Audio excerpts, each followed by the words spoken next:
na sa kabila ng kanyang maraming nilikha sa buong sanlibutan, kung inyong ikukumpara sa ating solar system, may kita nyo ang ating sanlibutan ay maliit. Pero sa kabila noon ay naroon ang tao, at ang tao ay nirahan doon. Pero ang tanong, bakit gano'n lamang ang pag-ibig ng Diyos na ibigay niya ang kanyang buhay para tayo ay tubusin at magkaroon ng pag-asa? Alam niyo mga minamahal kong mga kaibigan at mga kapatid, kung titingnan natin ang laki ng mga ginawa ng ating Panginoong Diyos, makikita niyo ang ating sanlibutan ay kasing laki lamang ng isang planeta, at makikita niyo sa ating pinakang solar system, ang pinakamalaki ay walang iba kundi ang Jupiter, di ba? At kung yung titingnan pa ang nilikha ng ating Diyos, kung ating ikukumpara ang ating sanlibutan, makikita niyo ang pinakamalaki ay araw. Di po ba mga kapatid? Nasaan ang sanlibutan? Nasaan ang ating mundo? Naroon. Na kung saan ay nanindirahan ang karamihan ng tao sa buong sanlibutan. Pagkatapos ating pagtitingnan, yung nakikita ng solar system, makikita nyo ang pinakamalaki at hindi na natin makita kung nasa yung ating mundo. Di ba? Pagkatapos, meron pang mas malaki at hindi pa yan, pero mga minamahal ko mga kaibigan at mga kapatid. Bakit gano'n lamang ang pag-ibig ng Diyos na mula doon sa kabila ng mga bituin na kanyang nilikha ay pumunta rito sa ibabaw ng lupa para tayo ay tubusin sa ating pagkasala at tayo magkaroon ng karapatan doon sa langit na bayan inihanda ng ating Panginoon Diyos. Mga minamahal kong mga kaibigan at mga kapatid, ang isang tao na bago siya'y panganak sa ibabaw ng sanlibutan ito ay meron unang alam ng Diyos, meron tayong kapanaran kung anong gagawin natin sa ating sanlibutan na ito ang plano ng ating Panginoon Diyos.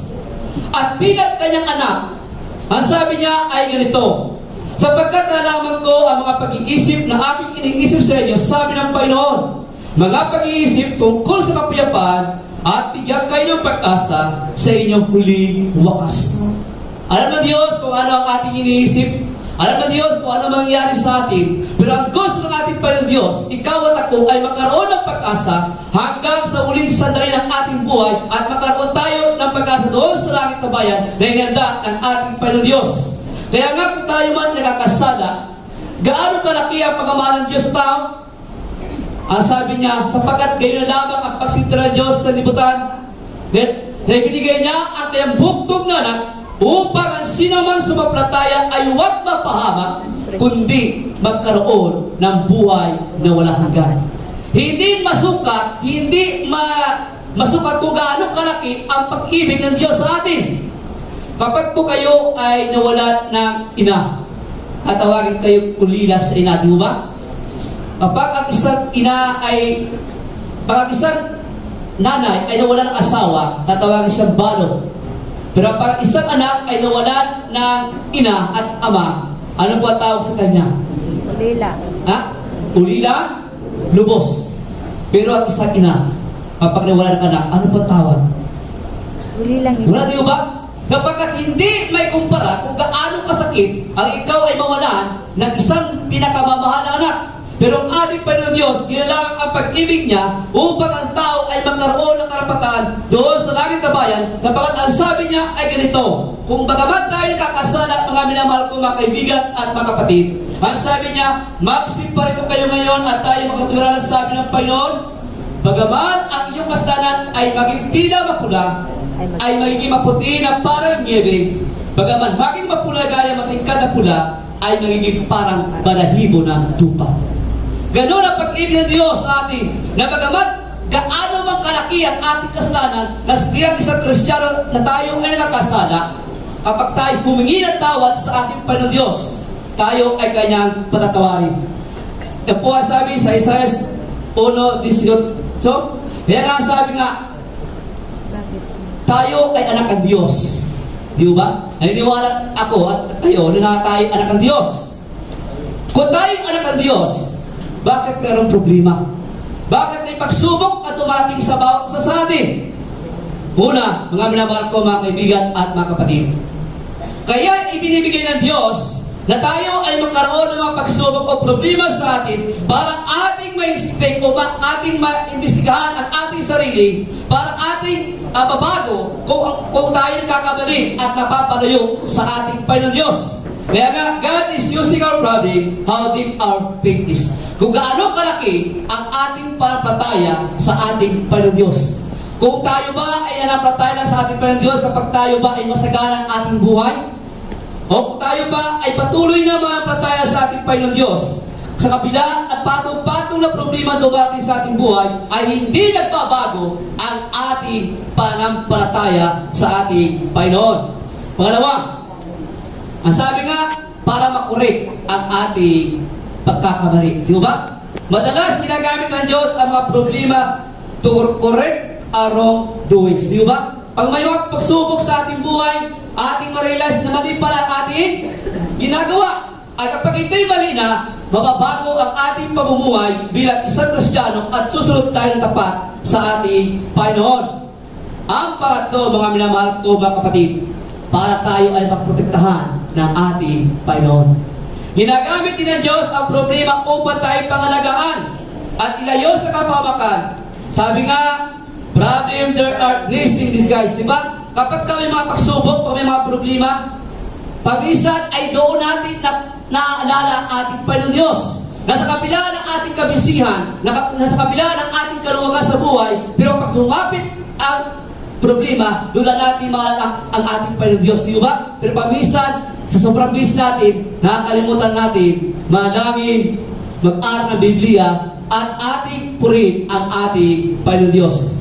Kaya nga, ito ay para tayo maprotektahan, mapalayo sa ating Panginoon. Ang sunod, mga minamahal ko mga kapatid, ay ganito. Para tayo ay mag-perfect sa ating pananampalataya. Para lalong tumibay at lalong lumakas ang ating pananampalataya at pagtitiwala sa ating Panginoon Diyos. Sabi nga, yes, God is using our problem to perfect us, to purify us. Parang ginto, habang tayo sinasala sa maraming problema, lalo naman tayo tumitibay na tumitibay ang ating pananampalataya sa ating Panginoon. Mga minamahal ko mga kapatid, inalitulad ko ang isang Kristiyano sa isang lapis. Ano ba ang karakter ng lapis? Kung nyo titingnan, ang lapis po ay meron pang burak. Ang lapis ay meron parang katawan. At sa gitna noon ay merong uling. Di ba? Ganyan tayo. Ganyan ang isang Kristiyano. Ang pananampalataya ay katulad ng lapis. Bakit ito? Una, ano ba katangian ng lapis? Sa bawat daan ng lapis ay may iniiwan itong marka. Ganyan ang isang Kristiyano, mga minamahal ko mga kaibigan at mga kapatid. Tayo ay katulad ng lapis, habang tayo nabubuhay sa ibabaw ng salimutan ito, habang tayo naglilingkod sa ating Panginoon Diyos, ay meron tayong ginagawang marka sa ibabaw ng salimutan ito at hindi ko alam kung anong klaseng marka at iyong iniiwan. Maaari nag-iiwan kayo ng markang pabilog, maaari isang Kristiyano ay nag-iiwan ng markang pabalubalo. O maaari ang isang Kristiyano ay ang kanyang markang iniiwan ay hindi maintindihan, magulo ang kanyang iniiwang marka sa isang malinis sa papel. O maaari ang isang Kristiyano ang kanyang marka ay pataas ng pataas. O maaari ang kanyang markang iniiwan ay tuwid na daan. Ganyan ang isang Kristiyano. Kaya na pamisa sa ating pamumuhay bilang isang Kristiyano, may ating nagawa na kung saan ay ating makikita kayo at ako lamang makalam kung anong klaseng marka ang iyong iniiwan bilang isang Kristiyano na nabubuhay sa ibabaw ng sanlibutan ito. Pangalawa, ang lapis ay may pamura.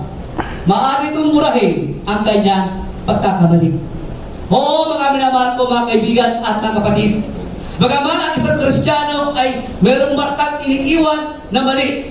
Ang kanyang iniiwan ay hindi maayos ang kanyang buhay. Pero kaya niya itong burahin sa pamagitan ng ating Panginoon Diyos. At maaari muli siya gumawa ng isang marka na maganda sa paningin ng kanyang kapwa. Ganyan ang isang Kristiyano. Pangatlo, ang isang Kristiyano, hindi mahalaga ang inyong panlabas ng lapis. Ang mahalaga nito ay nasa loob. Kung kayo pupunta sa National Bookstore, makikita nyo dyan ang iba't ibang uri ng lapis, di ba? Meron diyang mamahalin, meron diyang maganda, meron diyang iba-iba ang kulay. Pero hindi mahalaga kung ikaw'y mamahalin. Hindi mahalaga kung ikaw ay mataas ang pinag-aralan mo. Hindi mahalaga kung ano katayuan natin sa ibabaw ng sanlibutan ito. Ang mahalaga, mga minamahal ko mga kapatid, kung ano meron ka sa puso at isip mo, kung ano ang Panginoon Diyos sa iyong buhay. Yan ang mahalaga. Ang pinakamahalaga sa lapis ay yung pinakalinya na magbibigay sulat upang makita kung anong marka meron ka. Ang pang-apat, mga minamahal ko mga kapatid, ang lapis, tinatasahan. Di ba? Kapag ang lapis ay sumusulat ng matagal, habang siya sumusulat, anong nangyari? Pumapangit ang kanyang pagkakasulat. Kailangan mo na siyang tasahan na malinding pagsubok para muling tumilos at makasulat ng isang magandang sulat, isang malinis na papel. Ang panglima, dalas, upang makasulat ng wasto, kailangan ipaubaya ng lapis ang sarili sa kanyang sa kamay na humahawak sa kanya. Ang isang Kristiyano ay hindi makakasulat ng isang magandang marka sa isang malinis na papel kung hindi niya ipapaubaya ang kanyang buhay o kanyang sarili sa ating Panginoon Diyos.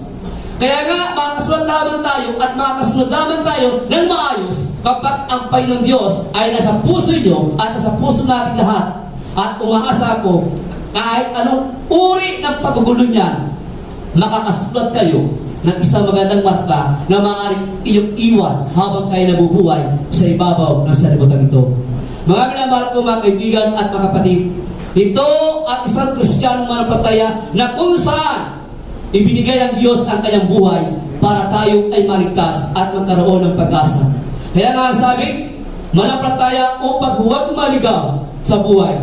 Ipaubaya mo ang iyong sarili sa kamay na humahawak sa iyo. Walang iba kundi ang kamay ng ating Panginoon Diyos. Pagpalain naman tayo sa umaga.